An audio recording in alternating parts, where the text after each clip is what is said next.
Welcome back to Kerbal Space Program. We are going to be landing on Dres and checking out this crashed object, whatever that might happen to be. And where we left off, we had just sent our lander here and achieved orbit around Dres. We have our uncrewed Akatosh X in a parking orbit. And something I realized that I forgot to do before, we didn't name our mission. So we're going to name this Numero 1. How's that? Okay. Because we gotta have our mission named. Now, we're going to begin our descent here. We're actually in a relatively good spot. And I was thinking, between episodes, I took a break there. This is actually the first time I've landed on Dres since they did the high-definition texture remap. So that'll be kind of exciting for me. Get to check out what, if anything, is different with the landscape. I mean, Dres isn't the most visually impressive or visually distinct celestial body. It's kind of like the moon. Oh, wrong way. Wrong way. All right, so where we're landing is going to be in this crater.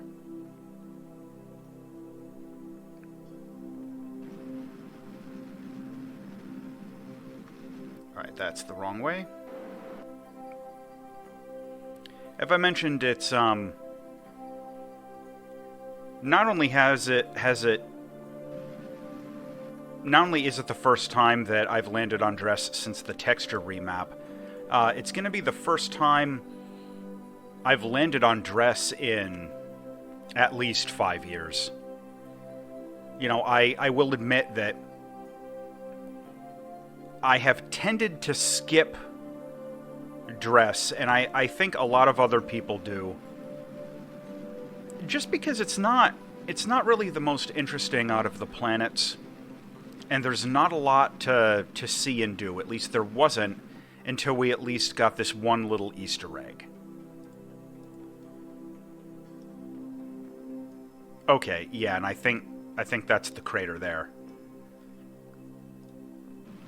Dres is very small.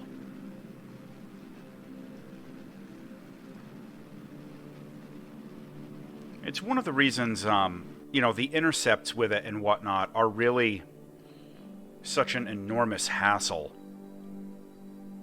It's just that its sphere of influence and its gravity are so minor.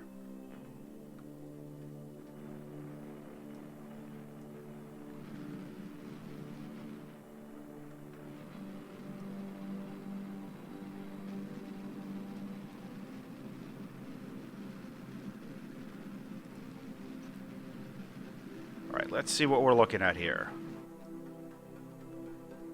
Alright, so we are basically directly above our target.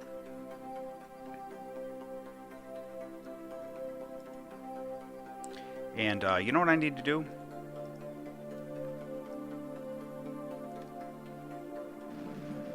Yeah, we're gonna let that fall and crash. We don't need that anymore.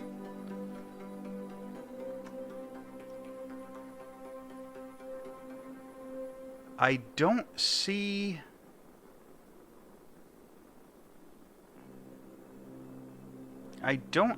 our Easter egg. Oh, that might be it there, maybe? Or maybe over... No, I don't know.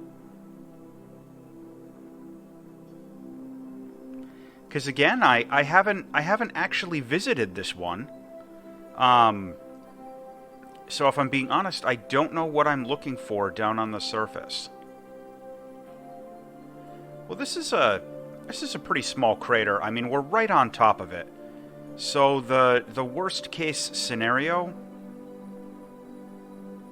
is that I'll just get out and EVA. That might be it there. is that I'll just get out an EVA over to it. But let me just take a quick look around and see what direction we want to be.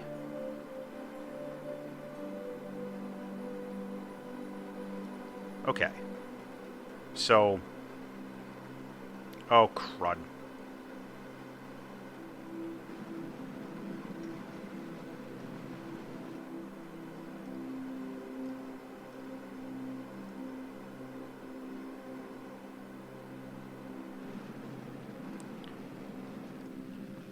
That's what I get for trying to look around.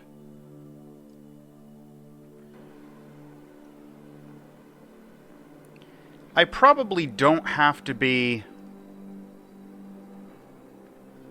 as cautious as I'm actually being in terms of like using Delta V out of this descent stage.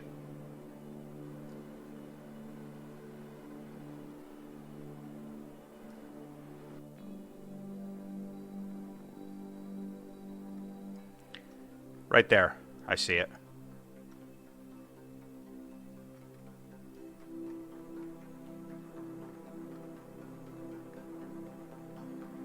Hopefully this won't be another episode with problems. What is that? Interesting.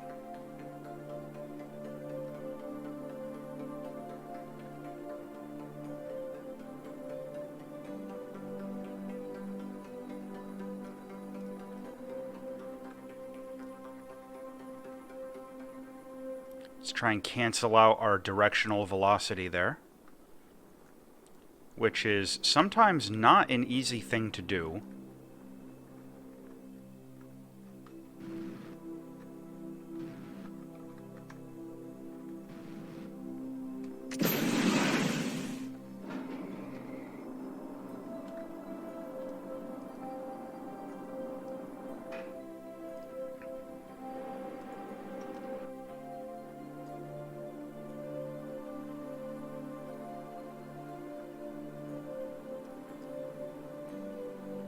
We've landed on Dres. Safe and sound. Okay. Let's do a whole bunch of science. Get our ladder down. Oh, it's exciting.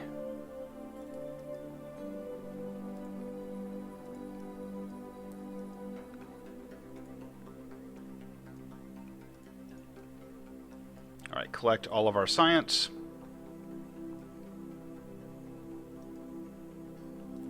Take all of our data and put it back in there. Oh no! Oh no! Oh! You know, I know that they never implemented like the ability to crack your visor glass, but I'm always worried about it anyway.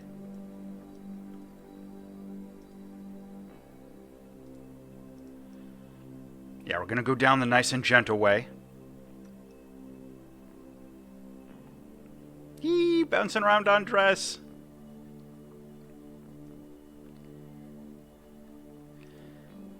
And we'll get an EVA report from space flying above Dres's lowlands. And let's go see what we got over here.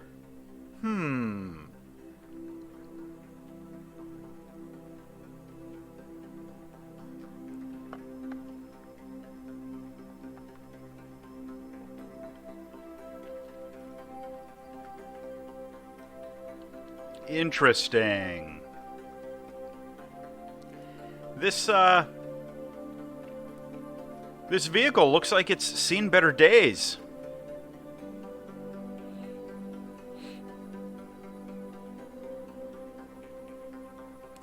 Yeah, we've found something kind of interesting there. And I'm noticing we're not getting the contract completion credit.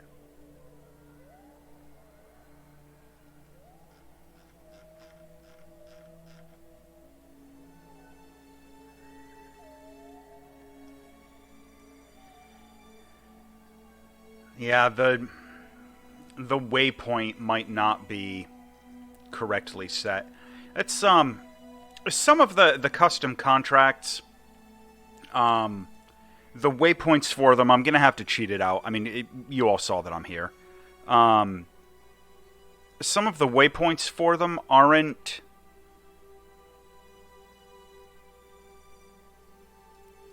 set at the correct altitude above the surface,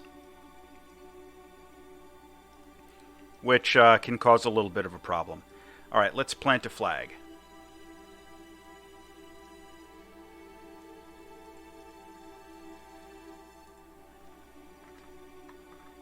Namira 1, Lowlands.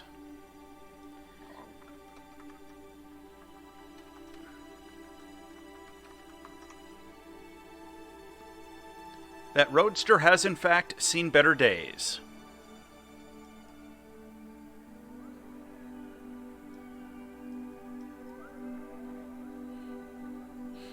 Alright, let's get back to our return ship. Yay! Yeah, Reyes is pretty excited to be out here all by his lonesome, stranded on Dres. Yeah, see, interesting there. We got the milestone credit for it, but the contract didn't go. It's unfortunate.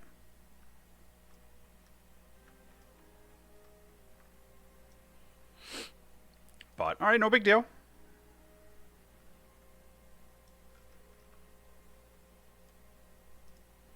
Alright, let's retract that. Now we're going to want to set the Akatosh X as our rendezvous target.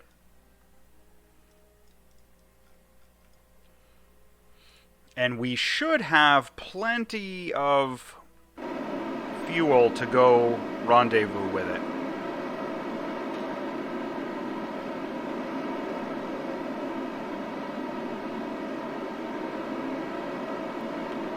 Not really too worried.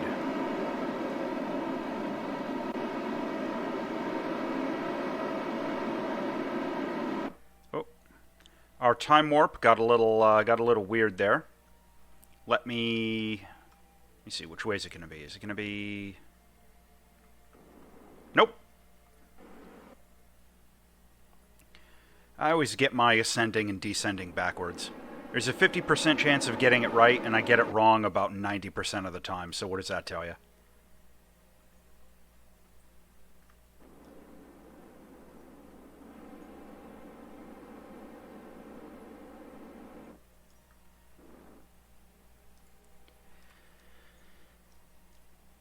Yeah, and we still have an absolutely enormous amount of Delta V. We've barely touched these tanks. Again, because Dres has incredibly low gravity.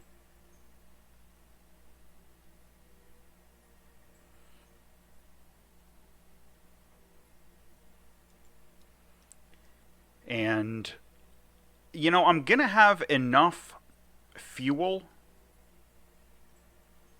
left over where I think I might even be able to use the lander as a little bit of a trans stage to speed up our burns. And the reason I'm kind of thinking in that direction, it might not be entirely obvious.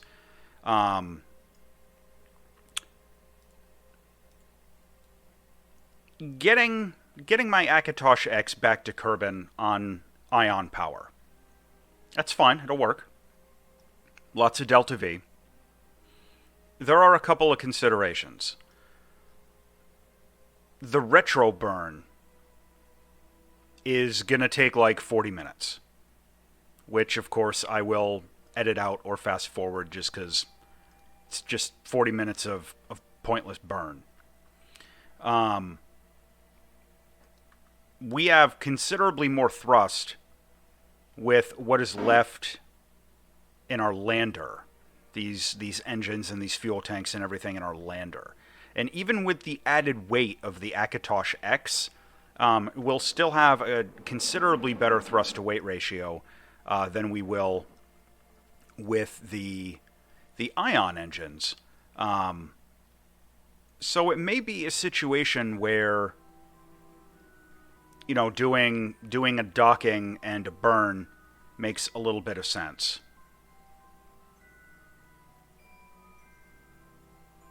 So we'll kind of evaluate that. I didn't plan this mission intending to dock. So the center of thrust with the RCS is going to be weird on the lander, and I don't think the Akatosh X even has RCS stuff on it. I maybe plan that for the next one. Alright, so what we're doing here is we're just getting our rendezvous set up.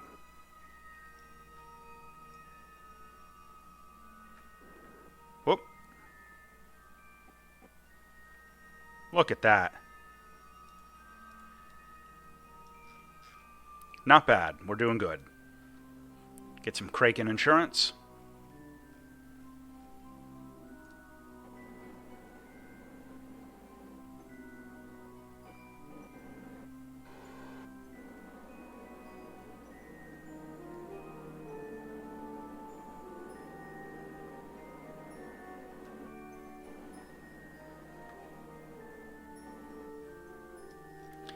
Yeah, it'll be easier if I just do this.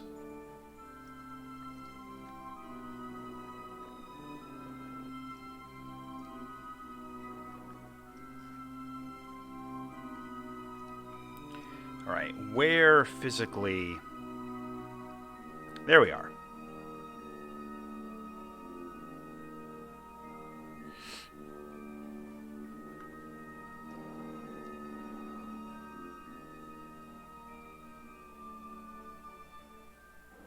And I was just waiting for the stability assist to do its thing. Alright, that's good.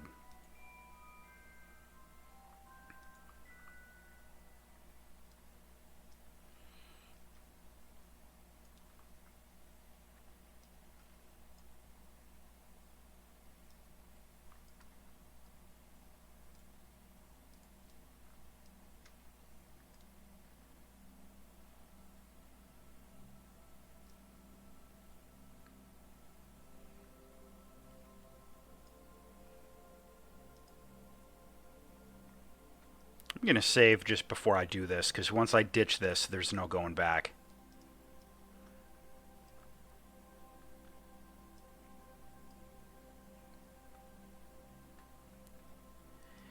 Okay.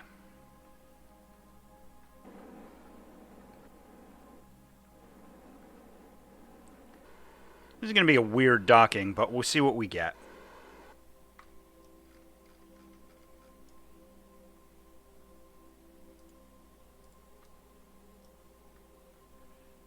Whoa. Overshot a little bit. That's okay.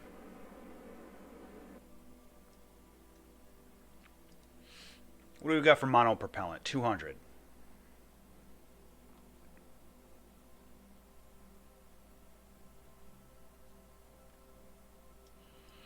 Yeah, I'm worried what my translation is going to look like.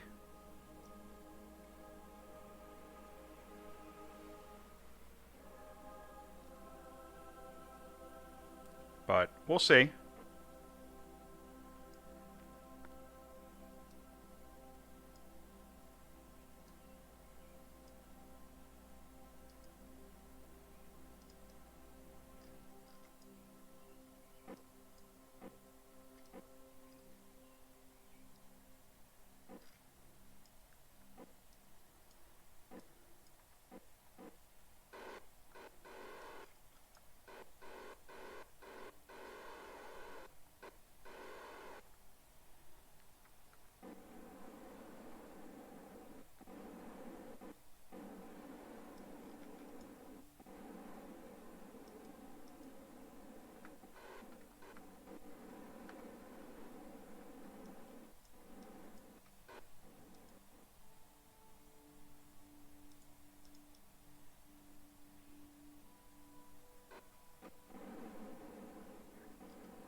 This is going to be really sloppy.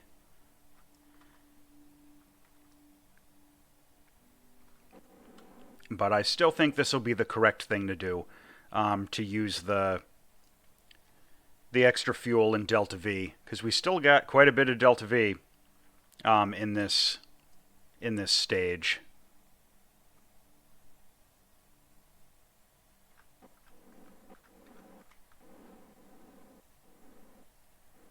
Oh, this is going to be such a ghetto docking if this even works. Oh, look at that. We're not even oriented right. Oh, and it worked. Oh, amazing. Okay. All right, so now, well, let's do this before anything else. Let's get some extra data, just because we can.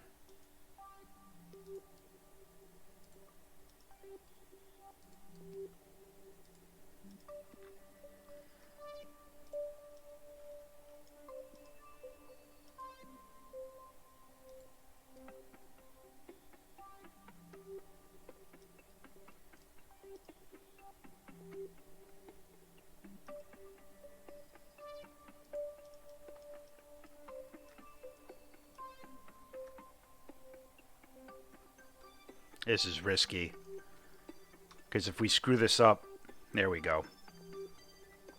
If we had screwed that up, the whole thing would have been tumbling.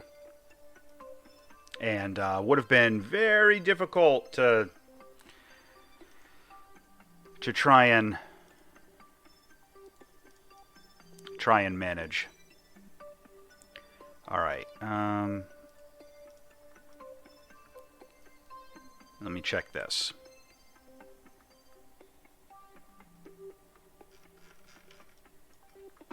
Yep, okay. All right, I'm going to save for Kraken Insurance. Now, let me think about...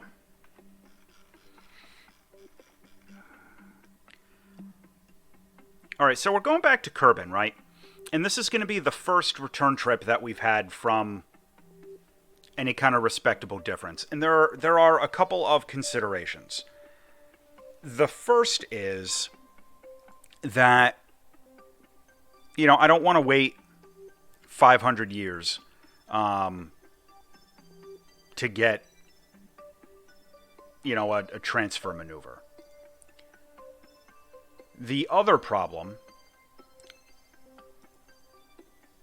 is that we don't want to be traveling at too high of where is it?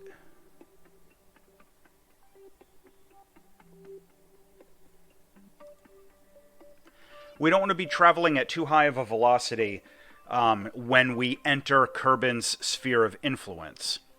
And the reason why, is that we may not have enough, as paradoxical as this sounds, right? Even with the ridiculous amount of delta V we have left in our stuff. If we're going too fast when we intercept Kerbal, if we come across at too much of a wacky kind of an intercept, we might not have enough delta V to slow down and re-enter Kerbal's orbit, and we might just fly right past. So that's a consideration that we have to think about.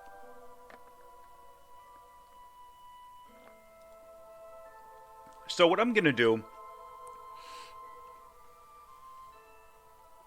the auto maneuver here gave me one option. I hate to use the save state features for anything but like the most demoralizing of tragic emergencies that would take like 3 episodes to recover from. But I'm gonna save before doing that burn, just because I want to see what the delta V situation is gonna look like when we actually get to Kerbal. All right, whoa. Okay.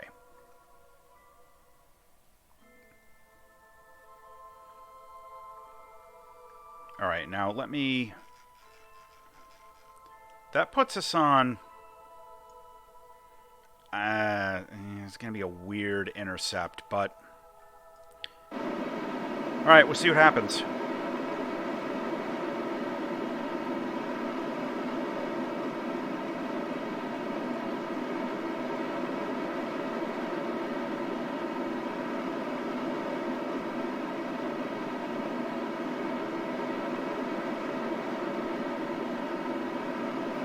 Oh, am I one orbit short? Yeah, I think I'm one orbit short. It doesn't matter.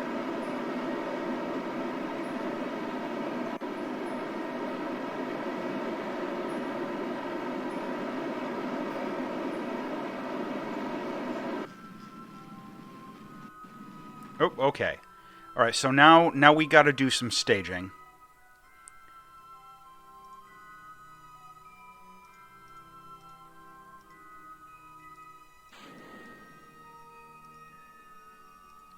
I'm doing this manually because I am not confident in the auto staging. There we go.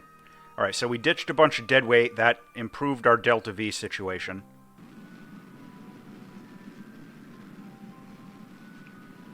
We might even be able to complete this retro burn just in this stage.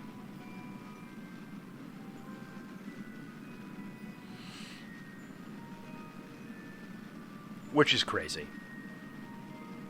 But it just goes to show the versatility of this lander design on a low gravity body. I mean, it could have almost been direct descent.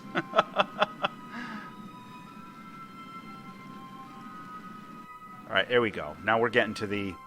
All right, there's the end. All right, do we have everything we need out of this? Our crew are over here.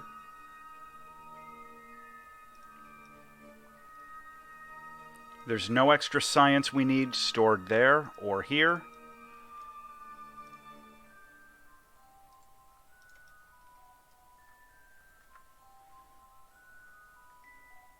Oh, whoops. All right, so we're going to activate these. Just going to get out of the way.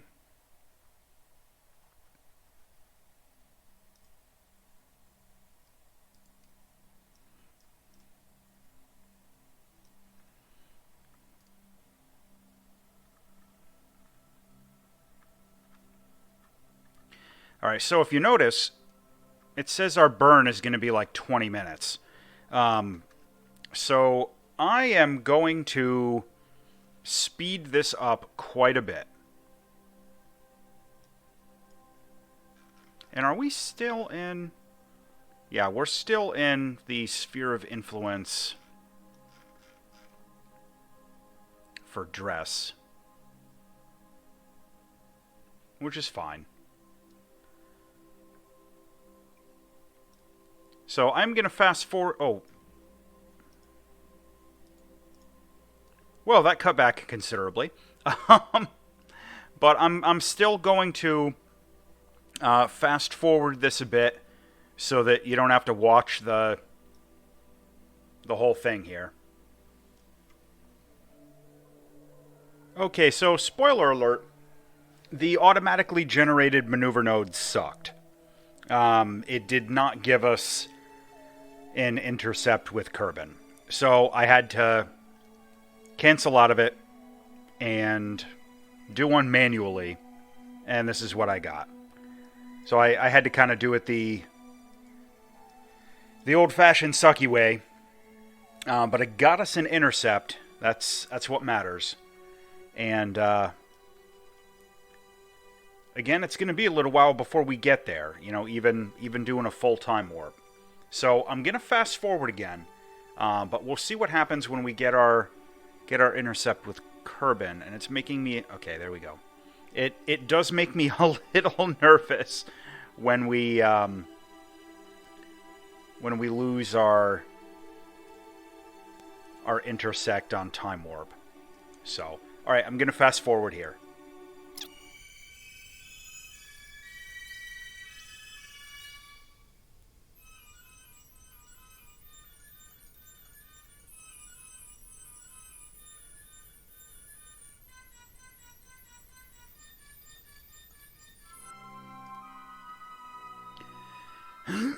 Okay, so we're coming into Kerbal at this, like, weird inclined sort of orbit, and we are unfortunately coming in on the wrong side of the planet. And I'm not sure how that's going to impact our Delta V situation. But we'll find out in just a couple of minutes.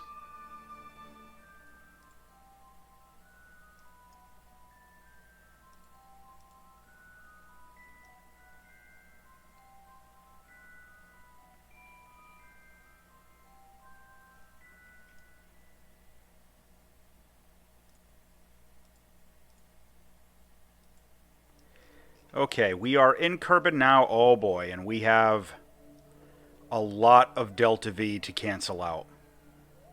All right, this is going to be close. I'm going to have to say. So this is the problem with coming in from. Let me just a second. Let me get set up here. Okay, good. This is the challenge and the problem coming back to Kerbal. So that weird, like, ghetto intercept maneuver I did. We came into Kerbal with a velocity of almost 5,000 meters per second. So that's 5,000 meters per second of delta V that we have to burn off. So let me illustrate this with a maneuver node, because this is actually an important concept that doesn't come into play very often, but when it does, it's like critical. So this is going to like really start to snap in a second. Okay. So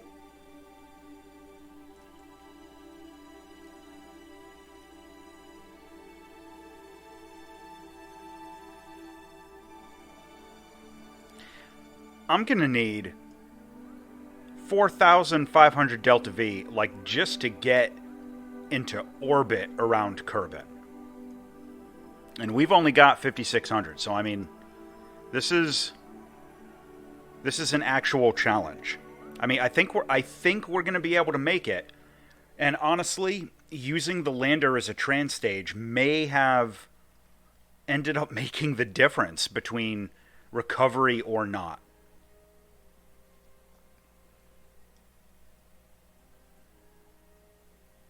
So that's going to be kind of a unique situation.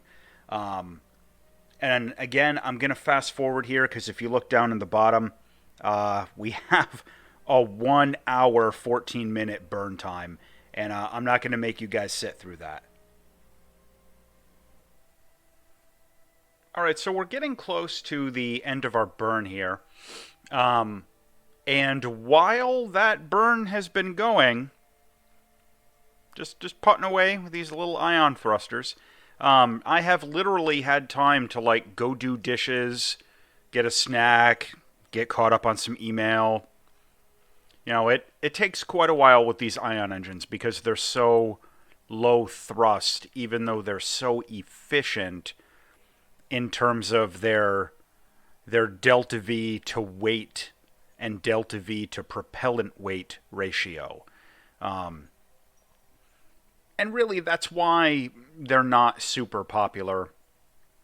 Is just because, you know, people don't want to wait an hour for a retro burn like this. Even on Time Warp, you know, it still took quite a while. I will probably make use of ion engines again, at least a few times, especially when it comes time to do ELU. But when I do, I will spare you from having to sit through, you know, a 90-minute ascent burn or something like that. And you know, I'll just edit out the hour of burning. That's the miracle of YouTube and doing videos, is you don't have to suffer the same way that I am suffering.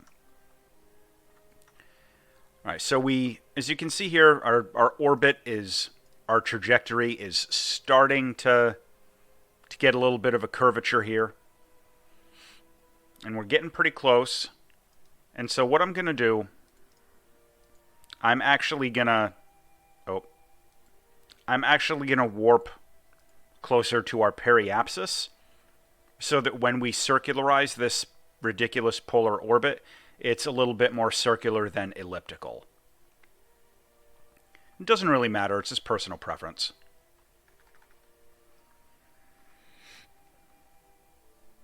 And we'll get this orbit down and go in for a landing. And poor Reyes Kerman here, he has been in space for 10 years. So, yeah, no big deal. No big deal. 10-year mission time. It's all good.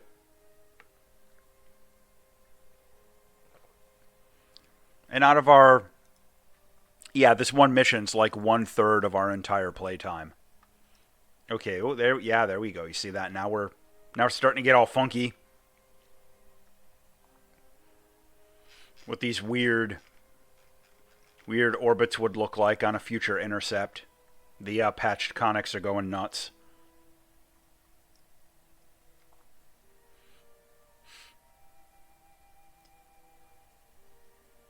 And so this is the advantage of the ion thrusters. This tiny thing had enough delta V to, essentially get back all the way from Dres, minus what we did with using the lander as a little bit of a trans stage.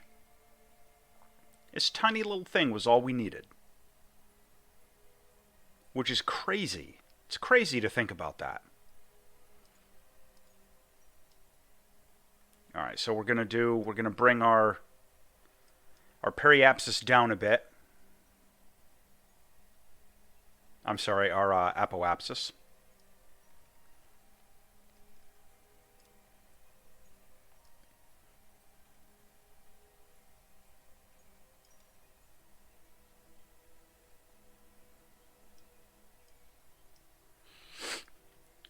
Okay. Now we'll spin this around.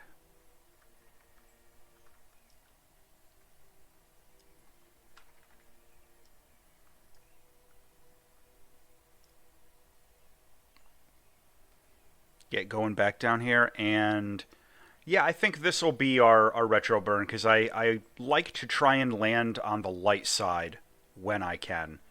And, we've got plenty of Delta V left. Looking up at our Kerbal Engineer tab, we've still got almost 1,000 Delta V. So that's respectable. We got our money's worth out of this. And as a reminder, what we'll be able to do when we get back and we return this ridiculous amount of science that we have in here, we've already maxed the tech tree, so we'll be able to switch our development strategy there to what was it, the patent licensing or whatever it was, so that future scientific income will boost our funding and not go to waste.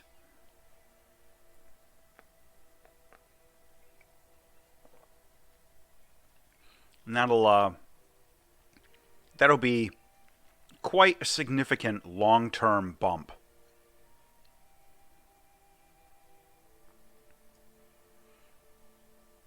Now we're just waiting for our periapsis to get down here. We're going for our normal re-entry profile of about 30,000 meters.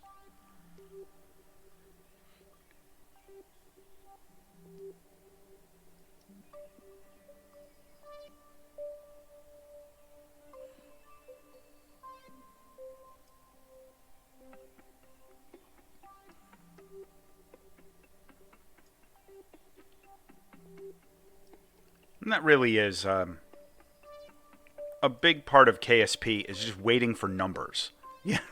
Like literally just waiting for numbers to go up or down. But I mean, that's fine. It's half the fun. Just watching our periapsis up here. All right, we're getting there. Okay, we are officially on a return trajectory into the atmosphere. Okay. Not bad. Come on.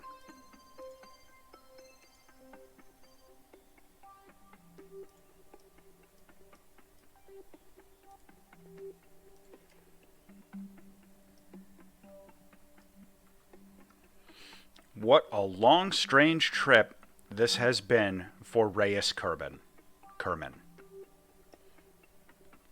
Get some nice auroras over the southern pole as we're coming in for our re-entry here.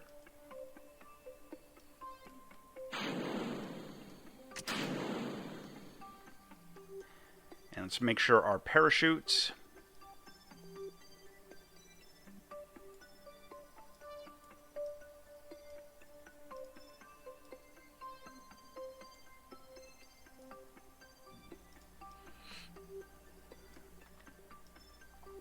Yes, it's going to be a weird re-entry, but we should make it.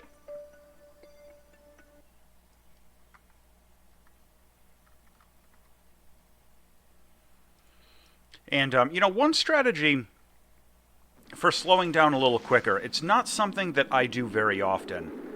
For getting back to Kerbal without having as much Delta V in the return stage to do a break, one strategy is to do an aero break in Kerbal's atmosphere. You can also do that, on Eve and Lethe and even Jewel.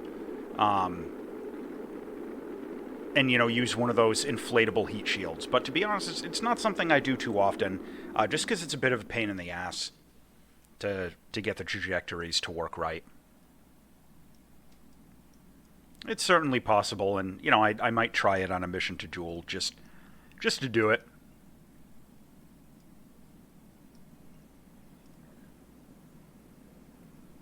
Ooh, excuse me.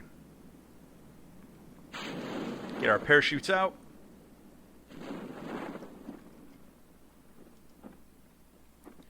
And Reyes Kerman, of course, he still does have his parachute, so he could bail out if we really needed to. And of course, now we get, the other half of this is waiting for parachutes.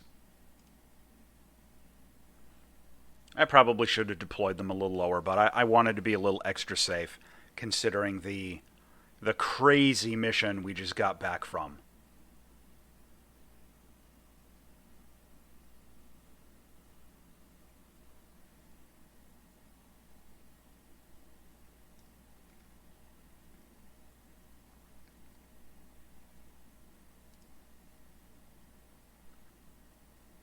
Come on. Get down there. Get down there.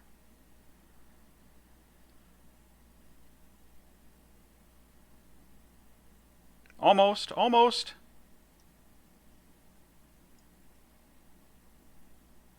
Oh, home sweet home.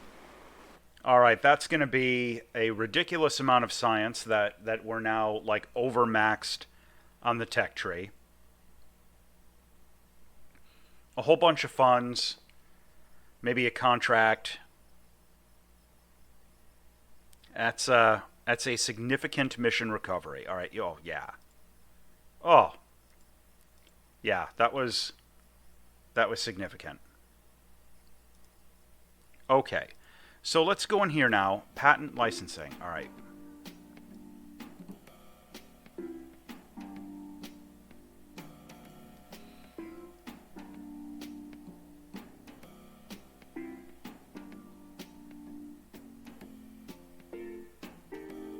Okay. Yep. All right, that'll work good. So now, let's take a look here. All right, we got... That's the mohole. The boulder on Ike, that's... I'm not even sure if that's actually on the surface, but we might go back and do that. Plant the flag on Dres. All right, what's this? Docking. Yeah, no thanks.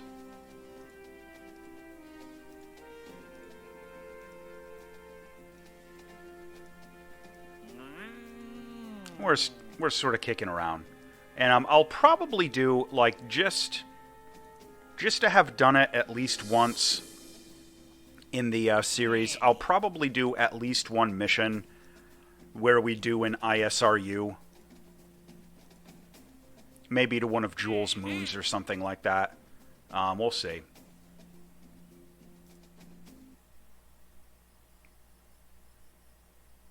What was I just thinking? Yes, okay. So now it's going to be time to plan our next mission. And for this one, I want to do something a little bit different. Now let me... How do I want to do this? You know what I want to do? I want to... Oh, I didn't even need to do that. There's a button now. We're going to build a rover.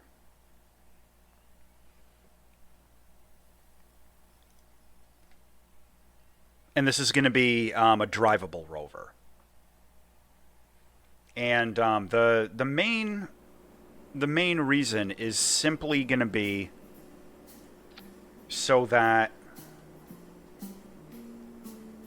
if we're able to land somewhere and we're close but not quite there to like one of our objectives, I don't want it to be a total loss, if that makes sense. Oh, I hate how it doesn't want to... Alright, well, I'm going to have to just do it a stupid way. Gonna have to eyeball it. What could possibly go wrong? Alright, those look the same-ish.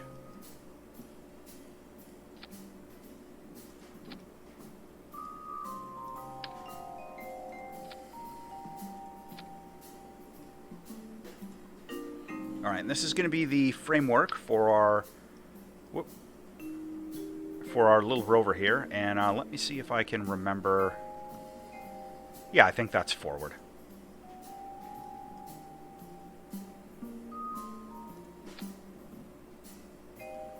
And the other reason is I want to start bringing along the scanning arm.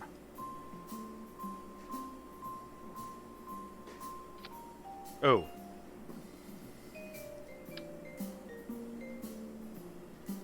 Maybe I'll just use the smaller ones.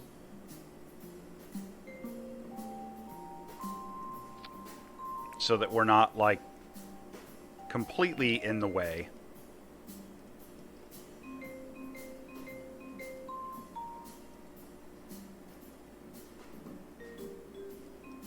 Alright. Well, luckily the game lets us clip through stuff, so that'll be fine. Alright, we're going to want to do an engineering chip, and we'll clip that down.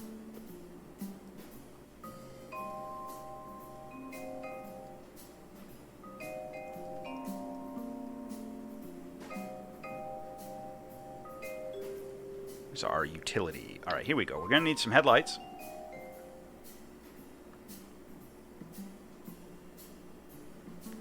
You know what? We can probably get away with just one, now that I'm thinking about it.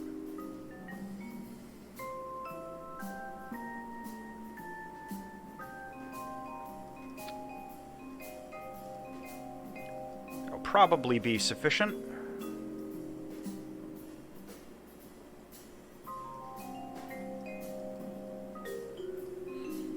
Some people go a little crazy with their rovers. I usually don't. Mine, you're going to find, are relatively simple. You have a bunch of battery packs here. Bring one of these along.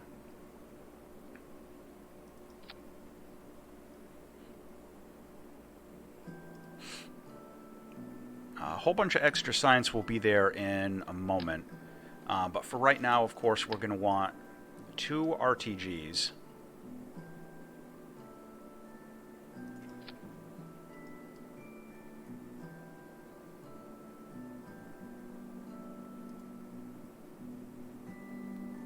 I'm just thinking to myself here. It's been a while since I've done this sort of a rover. Alright, let me look at the wheel size. Okay, and these ones fold too. These do not, do they?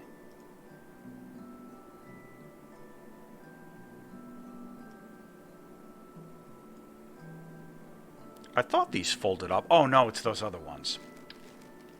these fold up.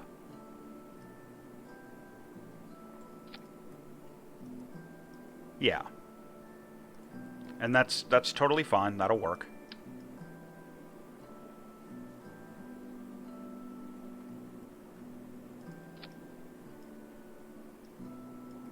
Alright, and I don't want brakes on those. I do want brakes on the back.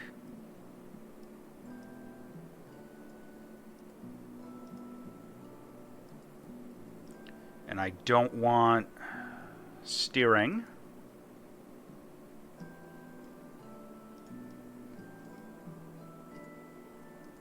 Alright, and I don't think... Okay, it will let us start someone in the seat.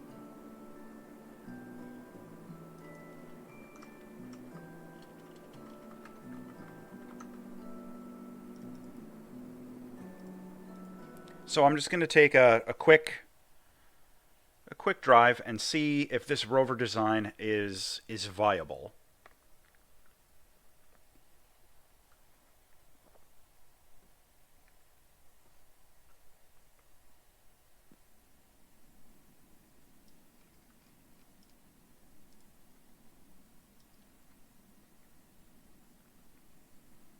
All right, seems we're working okay.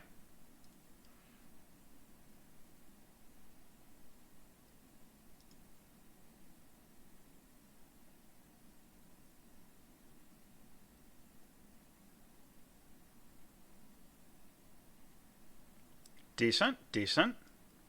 All right, let's try this.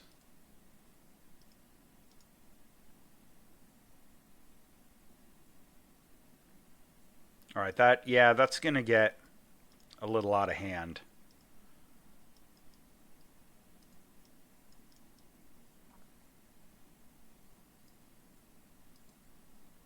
Nice. All right, the gear control does deploy those. Good. All right. So the idea now is that I'm going to turn this into kind of a lander with an ascent stage on top of it, that this will drop out from underneath the ascent stage. That might not make a lot of sense the way I just described it, but you'll see. Right, but first let's get a bunch of this stuff going. Just 'cause we can.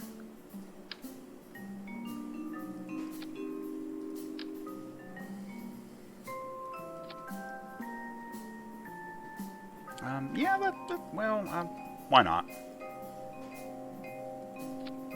There, just say we have it.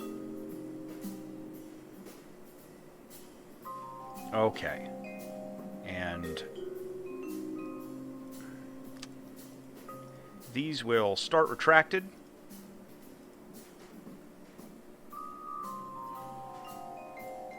Now we're going to do one of these guys. Oh, he's upside down. Okay, good. I always like to use one of those for this sort of a thing, just because. Now we're going to do some communications. Very important.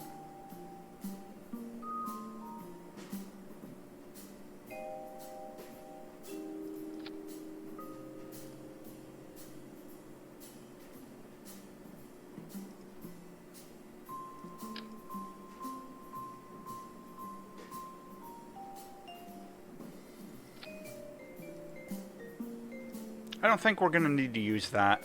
Let's check the range. Yeah, I don't think we're going to need to use that, but it's there. It'll be there just in case.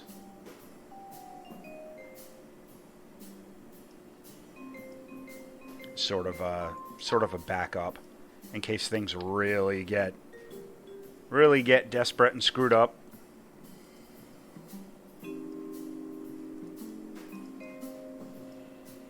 Alright, now we've got some unused space back there. We can fill it with some solar panels.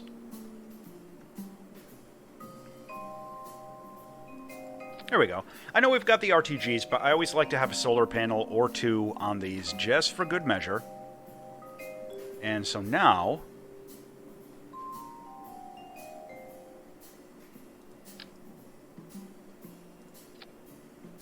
That's how we do that.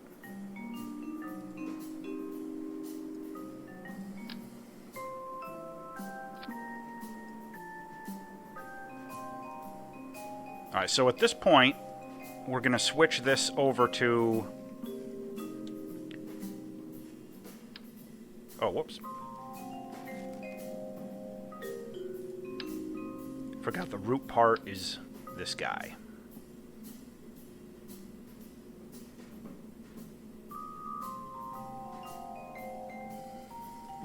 Yeah, I think that's the way it's going to want to go. But... So now we need to build a descent and ascent stage up on top of this. And that's where things get a little complicated. Now, the good news is... Well, no, you know what? Alright, because now I'm actually debating...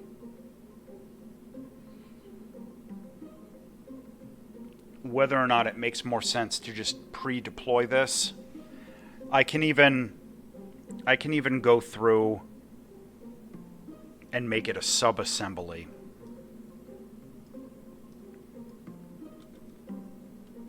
Yeah, I think I might do that instead. I think I'm going to go through.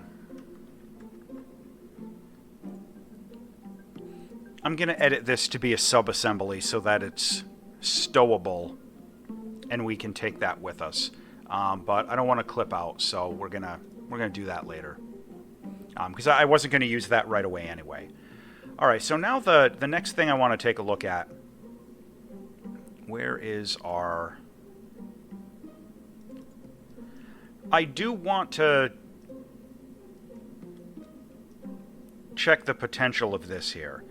So this is saying we've got a fair amount of delta V. I want to bump that up even more.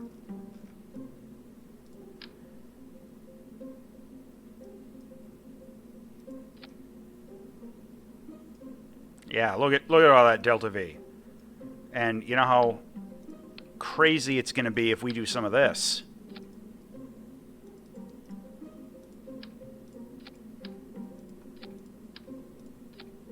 Oh yeah, look at that. And look at how expensive that is. Oh. All right. So this is crazy. But I'm honestly okay with that. And we're going to need a really significant amount of electrical power for this vehicle. So we're going to start doing some crazy stuff here.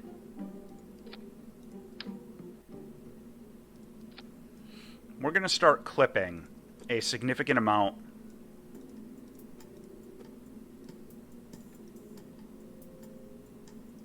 of electrical power inside here. Now... let's check the weight on a couple of these. All right, these ones I think honestly are going to be my best solar panels because they're very low weight. They have a high throughput and they're stowable. So that's decent. I like these quite a bit. Now, let me just take care of a couple other things.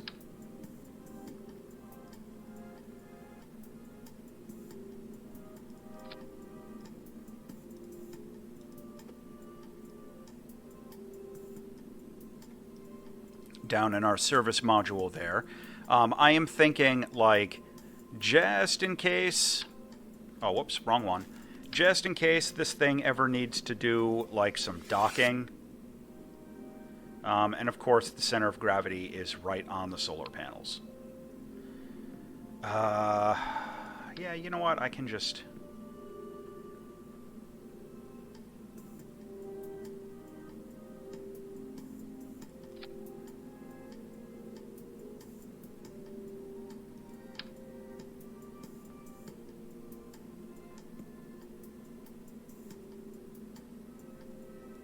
close enough. All right. And we'll do a little bit of extra monopropellant just because that's, now that I'm thinking about it, that is quite a few quite a few RCS units. And they will burn through mono real fast. But this way we'll be able to take 2 crew members with us. This thing has absolutely inappropriate amounts of Delta V. And it's even extensible. Like, if we needed to get this further, we could add more Xenon tanks down below.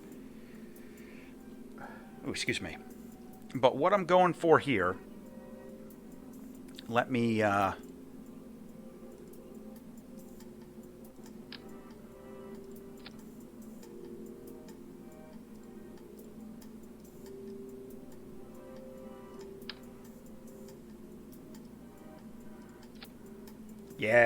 Yeah, I like that. Okay. Now, let's see what we can do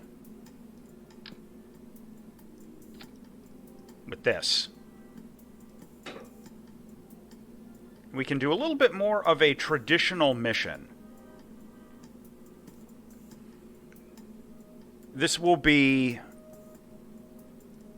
kind of N1 style, where we'll use and we've done this sort of thing before, where I'm going to use my like retro stages as descent stages for the lander. All right, but my staging is all screwed up, and that's okay, because this is the one that actually matters right there.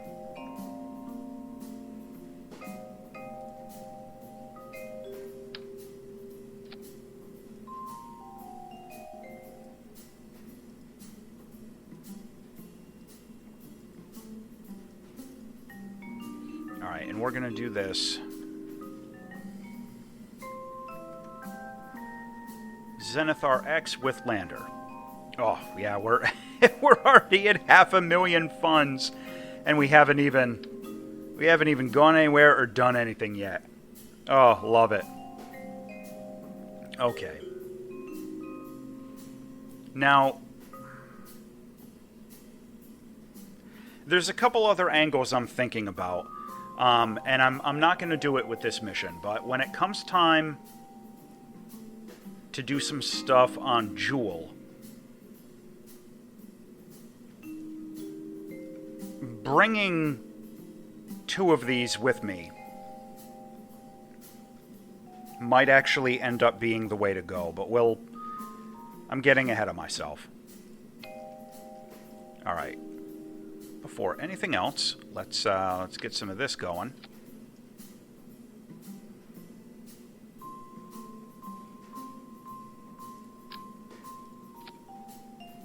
And I'm going to do this a little bit differently than I did before. So check this out. Ho ho!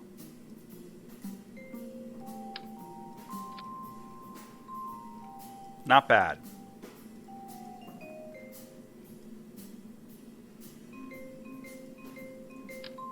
Alright, and we'll get some of these struts going down there. Oh, come on, really? You gonna do that to me?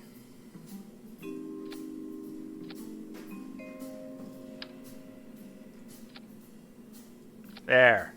Take your struts and like it. Alright. Oh, what's this?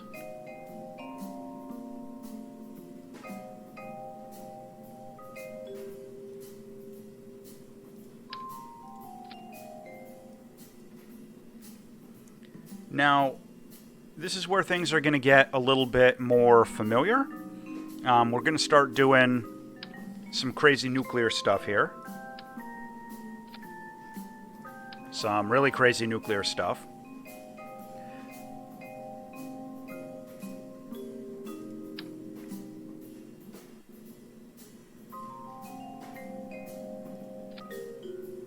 And how do I want... Okay.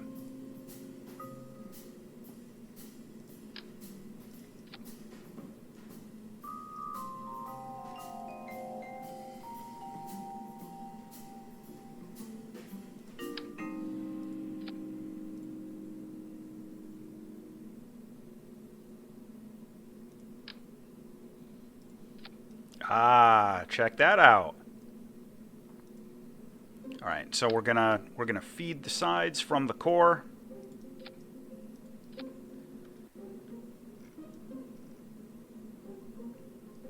And we're gonna do some radiators, because that will actually matter.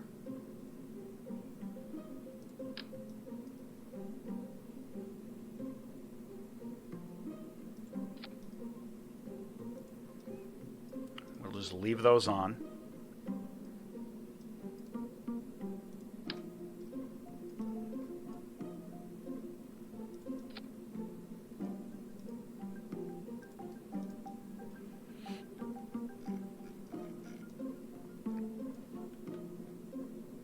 Now down here,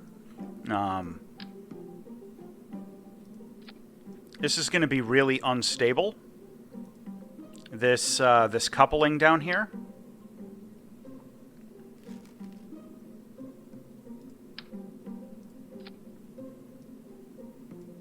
It's going to be really unstable, so we are going to have to strut this like there is no tomorrow.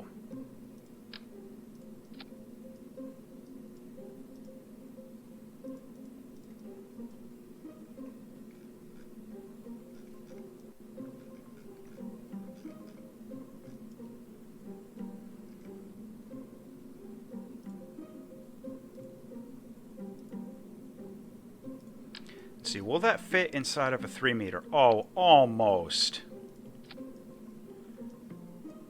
Almost. Oh.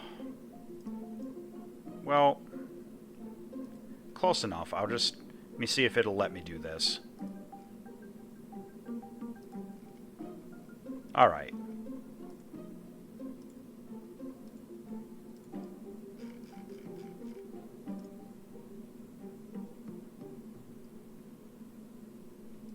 Four sides is fine. Yeah, we definitely want some auto strut stuff going on. And we're going to do some massive internal strutting.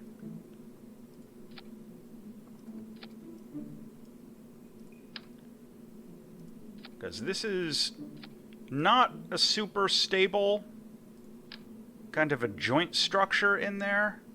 So, yeah. And if it'll reach, I'm even gonna... Alright, it wouldn't. Of course not, because why would we actually want stable struts? Let's try this. We strut to the radiators? We can. Okay.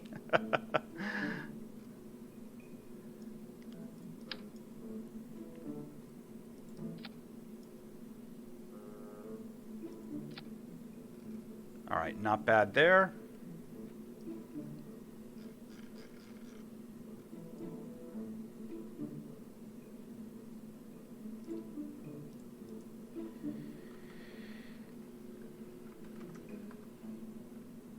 Alright, now we're going to build ourselves a rather heavy booster.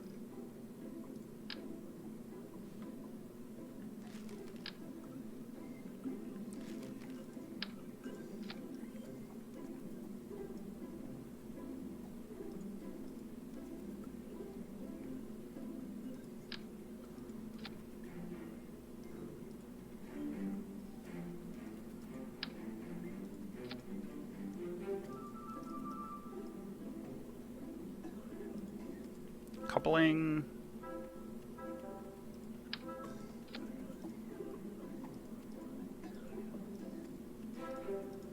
Okay, looks good.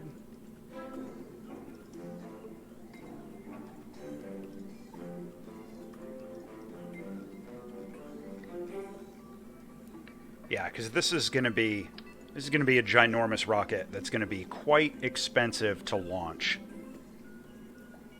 But that's fine. That's fine. We're prepared for this.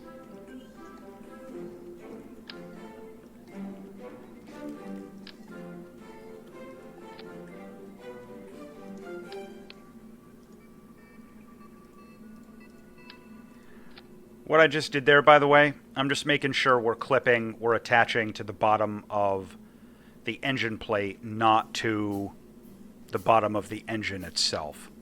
Because that is definitely not what we wanted.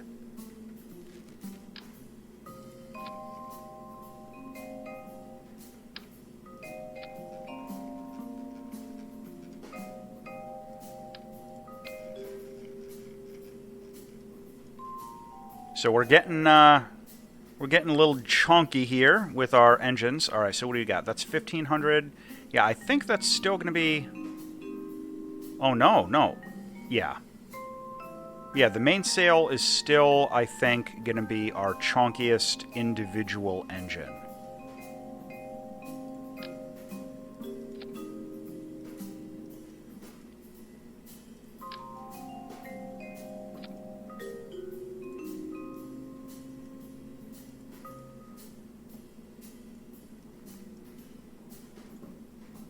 We are, however, going to use some solid rocket boosters,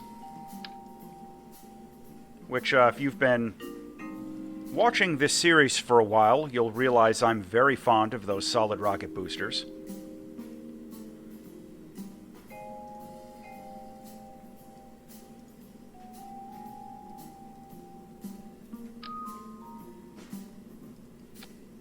But, you know, even without them on its own, I mean, this looks like a fairly conventional, you know, kind of a Saturn V deal.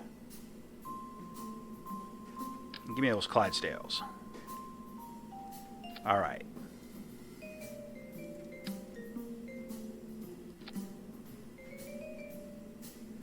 Get them all big and chunky there. Big boosters on the side. Love it.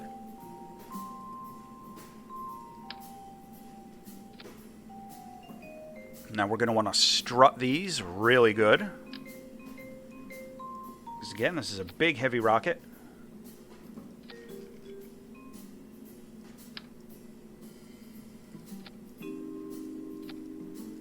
And for good measure, I'm also going to add some aerodynamic fins onto these.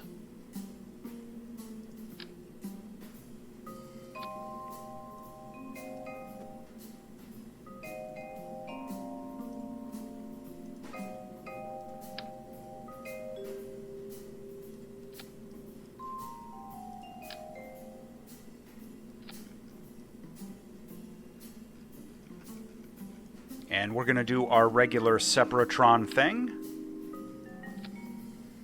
Putting these up into our decoupling stage there.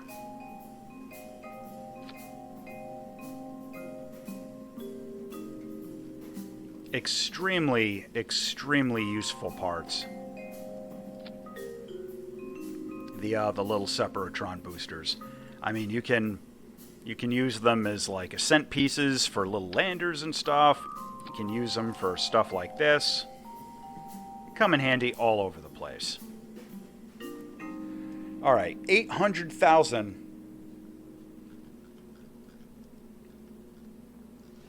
to launch this monstrosity. But let's get some crew members going. And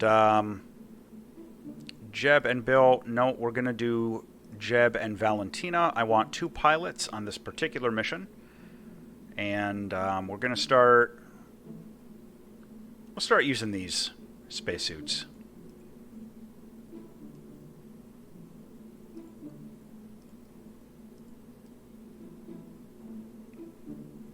Yeah, those are good. Okay. Now, we're going to call this...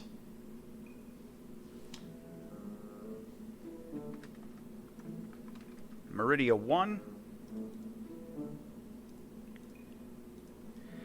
Let me just review a couple of things. All right.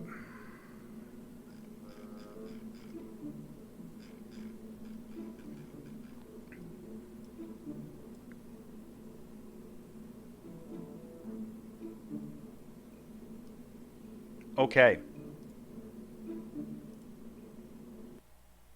Now we're going to launch Meridia 1 here.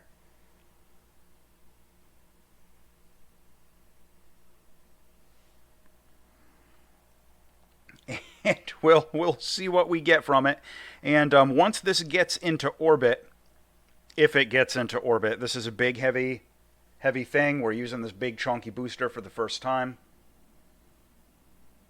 If this works, this may become a template for a couple of future missions. Alright, we're pulling back on our liquid fuel throttle. Alright, good. The Clydesdales are still doing most of the work, which is what I'm going for.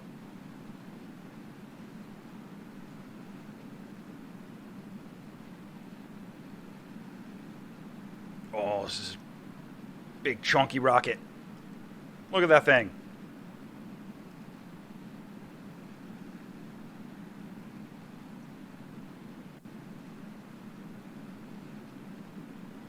What's this? 866,000 to launch this monstrosity.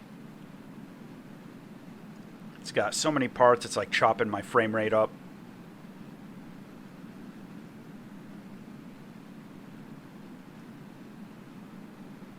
Oh, I forgot to do F5 for Kraken insurance. Uh-oh. Well, there's...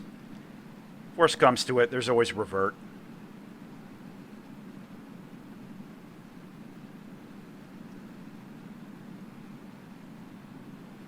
I'll do an F5 before the stage separation.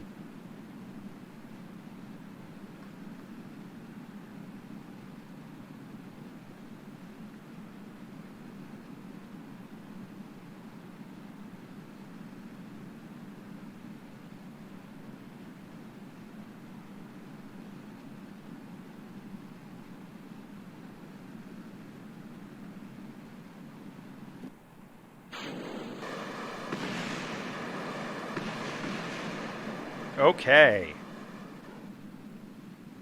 And we still have a favor... that worked out well. We still have a favorable thruster-weight ratio. We're still getting into orbit.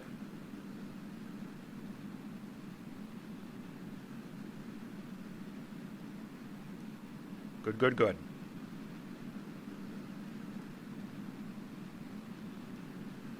All right, I'm going to get my apps up to about 100. Then I'm going to time warp up.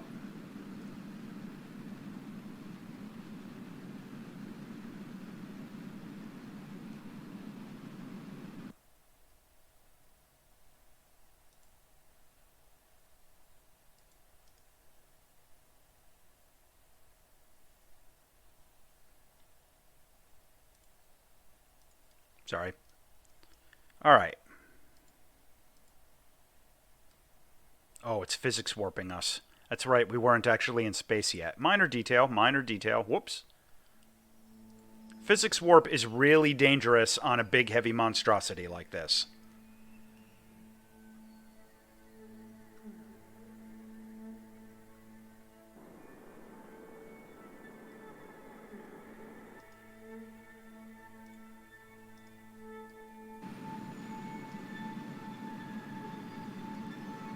That was a big, chunky fairing we just got rid of.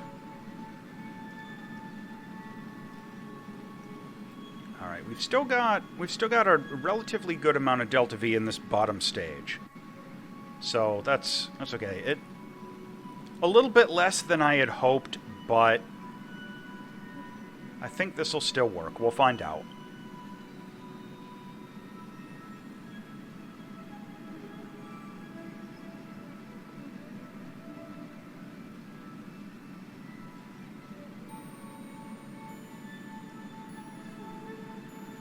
Nice.